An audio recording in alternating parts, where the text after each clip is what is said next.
ಗುಡಿಬಂಡೆ ಪಟ್ಟಣದ ಅಂಬೇಡ್ಕರ್ ವೃತ್ತದಲ್ಲಿ ಭಾರತ ಚುನಾವಣಾ ಆಯೋಗ, ಜಿಲ್ಲಾಡಳಿತ, ಜಿಲ್ಲಾ ಪಂಚಾಯಿತಿ, ಎಸ್ವಿಪ್ ಸಮಿತಿ ಹಾಗೂ ತಾಲೂಕು ಪಂಚಾಯಿತಿ ವತಿಯಿಂದ ಹಮ್ಮಿಕೊಂಡಿದ್ದ ಜಾಗೃತಿ ಬೈಕ್ ಜಾಥಾದಲ್ಲಿ ತಾಲೂಕು ಪಂಚಾಯಿತಿ ಕಾರ್ಯನಿರ್ವಾಹಕ ಅಧಿಕಾರಿ ನಾಗಮಣಿ ಎಂರವರು ಮಾತನಾಡಿ, ಜೂನ್ 30ರಿಂದ ಆರಂಭವಾದ ಎಸ್ಐಆರ್ ಪ್ರಕ್ರಿಯೆಯು ಜುಲೈ 29ರವರೆಗೆ ನಡೆಯಲಿದ್ದು, ಈ ಅವಧಿಯಲ್ಲಿ ಬೂತ್ ಮಟ್ಟದ ಅಧಿಕಾರಿಗಳು ಮನೆ ಮನೆಗೆ ಭೇಟಿ ನೀಡಿ ಮತದಾರರ ವಿವರಗಳನ್ನು ಪರಿಶೀಲಿಸುತ್ತಿದ್ದಾರೆ ಎಂದು ತಿಳಿಸಿದರು. ಮತ್ತೊಮ್ಮೆ ತಾವೆಲ್ಲ ಎಚ್ಚರಿಕೆ ಅಂತ ಹೇಳಿ ಭಾವಿಸಿದ್ದು ತಪ್ಪಾಗಲ್ಲ.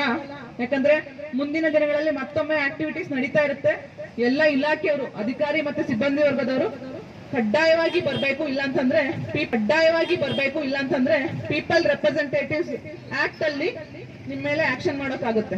ಸೊ ಈ ನಿಟ್ಟಿನಲ್ಲಿ ನೀವು ಸಹಕಾರ ಮಾಡ್ಲಿಲ್ಲ ಅಂತಂದ್ರೆ ಒಂದು ಕಾರ್ಯಕ್ರಮ ಯಶಸ್ವಿ ಆಗಲ್ಲ. ಸೊ ಈ ವೇದಿಕೆ ಮುಖಾಂತರ ಎಲ್ಲರಿಗೂ ಕಡ್ಡಾಯವಾಗಿ ಭಾಗಿಯಾಗಬೇಕು ಅಂತ ಹೇಳಿ ನೀವು ಕೂಡ ಕೋರ್ಕೊಂತ ಇದ್ದೀನಿ. ಹಾಗೆ ಅಂತಿಮವಾಗಿ ಬೈಕ್ ಜಾಥಾ ವಿಚಾರವಾಗಿ ಬಂದ್ರೆ ಎಲ್ಲರೂ ದಯಮಾಡಿ ಹೆಲ್ಮೆಟ್ ಅನ್ನ ವೇರ್ ಮಾಡಿಕೊಂಡು, ಸೊ ನಿಮ್ಮಲ್ಲೆಲ್ಲ ನೀವು ಲೈಸೆನ್ಸ್ ಹೋಲ್ಡರ್ಸ್ ಅಂತ ಹೇಳಿ ನಿಮ್ಮ ಇಲಾಖೆಯವರ ಕಡೆಯಿಂದ ಖಾತ್ರಿ ಆಗಿದೆ ಅಂತ ಭಾವಿಸ್ತಾ, ಸೊ ನೀವೆಲ್ಲ ಕಡ್ಡಾಯವಾಗಿ ಹೆಲ್ಮೆಟ್ ಹಾಕೊಂಡು ಶಿಸ್ತಿನಲ್ಲಿ ಸಾರ್ವಜನಿಕರಿಗೆ ಯಾವ್ದು ಅಡಚಣೆ ಆಗದಂಗೆ, ತುಂಬಾ ಸ್ಪೀಡ್ ಬೇಡ, ಸೊ ಶಿಸ್ತಾಗಿ ನಾವು ಈ ಒಂದು ಮತದಾರರ ಪಟ್ಟಿಯ ವಿಶೇಷ ಸಮಗ್ರ ಪರಿಷ್ಕರಣೆ ಪ್ರಕ್ರಿಯೆಯಲ್ಲಿ ಪ್ರತಿಯೊಬ್ಬ ಅರ್ಹ ಮತದಾರರು ಕಡ್ಡಾಯವಾಗಿ ಭಾಗವಹಿಸಿ ತಮ್ಮ ವಿವರಗಳನ್ನು ಪರಿಶೀಲಿಸಿ ಅಗತ್ಯ ತಿದ್ದುಪಡಿಗಳನ್ನ ಮಾಡಿಸಿಕೊಳ್ಳಬೇಕು. ಹೊಸ ಮತದಾರರ ಹೆಸರು ಸೇರ್ಪಡೆ, ಹೆಸರು ಹಾಗೂ ವಿಳಾಸ ತಿದ್ದುಪಡಿ, ನಿಧನರಾದವರು ಹಾಗೂ ಸ್ಥಳಾಂತರಗೊಂಡವರ ಹೆಸರು ಕೈಬಿಡುವಿಕೆ ಸೇರಿದಂತೆ ಅಗತ್ಯ ಬದಲಾವಣೆಗಳನ್ನ ಬಿಎಲ್ಒಗಳ ಮೂಲಕ ಮಾಡಿಸಿಕೊಳ್ಳಬಹುದು ಎಂದರು. ಮನೆಗಳಿಗೆ ಭೇಟಿ ನೀಡುವ ಬಿಎಲ್ಒಗಳು ಎನ್ಯುಮರೇಷನ್ ಫಾರ್ಮ್ ವಿತರಿಸಲಿದ್ದು, ಮತದಾರರು ಅದನ್ನ ಭರ್ತಿ ಮಾಡಿ ಸಲ್ಲಿಸುವಂತೆ ಮನವಿ ಮಾಡಿದ್ರು. ನಮ್ಮ ಜಿಲ್ಲಾಡಳಿತ ವತಿಯಿಂದ ಎಲ್ಲ ಬಿಎಲ್ಒ ಸೂಪರ್ವೈಸರ್ಸ್, ಹಾಗೆ EROs, AEROs, nodal officers, assistant nodal officers ಅಂತ ಒಂದು ದೊಡ್ಡ ತಂಡವೇ ಈ ನಿಟ್ಟಿನಲ್ಲಿ ಕೆಲಸ ಮಾಡ್ತಾ ಇದೆ. ಸೊ ಈ ನಿಟ್ಟಿನಲ್ಲಿ ನಿಮ್ಮ ಎಲ್ಲರ ಸಹಕಾರ ನಮ್ಗೆ ತುಂಬಾ ಮುಖ್ಯ.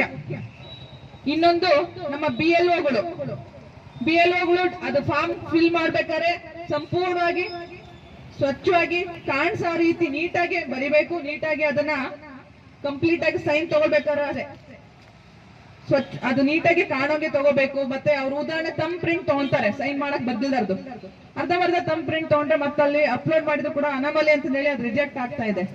ಅಥವಾ ನೀವು ಫಾರ್ಮ್ ಅಪ್ಲೋಡ್ ಮಾಡ್ಬೇಕಾದ್ರೆ ಸೈನ್ ಕಾಣ್ದಂಗೆ ಅಪ್ಲೋಡ್ ಮಾಡೋದು, ಅಥವಾ ಫೋಟೋ ಬ್ಲರ್ ಆಗಿ ಫೋಕಸ್ ಮಾಡ್ದಲೆ, ಸ್ಕ್ಯಾನ್ ಪ್ರಾಪರ್ ಆಗಿ ಮಾಡ್ದಲೆ ನೀವು ಅಪ್ಲೋಡ್ ಮಾಡೋದು, ಈ ರೀತಿ ಎಲ್ಲ ಮಾಡಿದ್ರೆ ಮಾಡಿರೋ ಕೆಲಸ ಮತ್ತೆ ವ್ಯರ್ಥ, ಮತ್ತೆ ಅದು ರಿಜೆಕ್ಟ್ ಆಗಿ ಮತ್ತೊಂದ್ಸರಿ ಮಾಡಿ ಅಂತ ಹೇಳಿ ಕೂಡ ಬರುತ್ತೆ. ಸೊ ಈ ನಿಟ್ಟಿನಲ್ಲಿ ನಮ್ಮ ಎಲ್ಲ ಇಲ್ಲಿ ಹಾಜರ್ತಕ್ಕಂತ nodal officers, assistant nodal officers, ನಿಮ್ಮ ಕೆಳಗಡೆ ಬರುವಂತ ಬಿಎಲ್ಒ ಅವರುಗಳಿಗೆ ಮಾರ್ಗದರ್ಶನ ನೀಡಿ ಆದಷ್ಟು ಅವ್ರ ಮನೆ ಮುಂದೆ ಬಂದಾಗ ಅವರ ಲೈವ್ ಫೋಟೋನೇ ಕ್ಯಾಪ್ಚರ್ ಮಾಡ್ಬಿಡಿ.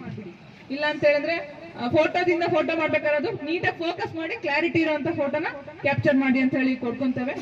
ಸೊ ಈ ನಿಟ್ಟಿನಲ್ಲಿ ಇವತ್ತಿನ ದಿನ ಈ ಒಂದು ಎಸ್ಐಆರ್ ಕಾರ್ಯಕ್ರಮದ ಮೂಲಕ ಎಲ್ಲರಿಗೂ ಈ ಬೈಕ್ ಜಾಥಾ ಮೂಲಕ ಎಸ್ಐಆರ್ ವಿಚಾರವಾಗಿ ಅರಿವು ಮೂಡಿಸೋಕೆ ತಾವೆಲ್ಲರೂ ಬಂದಿದ್ದೀರಾ.